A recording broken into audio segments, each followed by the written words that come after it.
When I had my babies, I started running between my first and my second, and I couldn't wait to get running again. It was something that I found was really good for my mental health. Really enjoyed running. I also found it an easy activity to do with pram. So I started to run again once I felt I had the all clear. The first time I went out and run and I wet myself and I thought, damn it, hopefully it's just a one-off. And I did that, and then I waited however long, and the next time I tried, it was within a week or so, I tried again and the same thing happened, and I was like, damn it. And I knew what that meant. I knew it meant that I couldn't run, and which was something I really wanted to do. But I took the time out and I made sure I worked on my pelvic floor. I needed to get my pelvic floor connecting with my core properly and to really get it all switching on and working properly so that I wasn't wetting myself. Now, it is not something that should be ignored. It is not okay to wet yourself, and it is something that can be prevented. Now, as we get older, this is something that, there's the lining there gets thinner.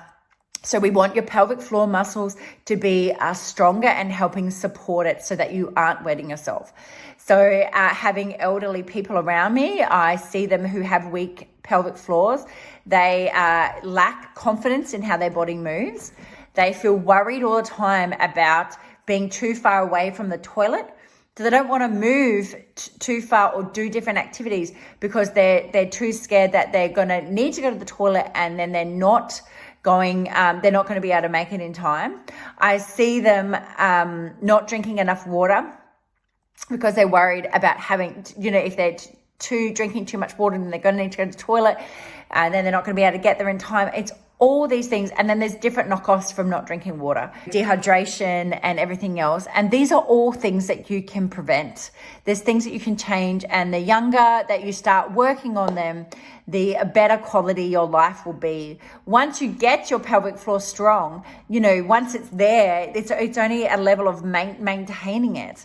And so these are all things that's in your control. Don't wait until you're older. Oh yeah, that's something I'll sort out. Start working on it now. For me, I had to take another 6 months out of running to get my pelvic floor stronger and working how it should. And I did that. And 6 or so years later, I have no problems running, and I don't think about it. If I ignored it and I didn't work on it, I would have probably done more damage by now. I would have done more damage, and it would only be getting worse. Yeah, it was frustrating to take that extra time out, that extra 6 months, but I don't even think about it now because my pelvic floor doesn't affect me at all when running. Start working on it now. Don't ignore it. It is not okay to wet yourself. If you have any problems, it is never too late to start working on your pelvic floor.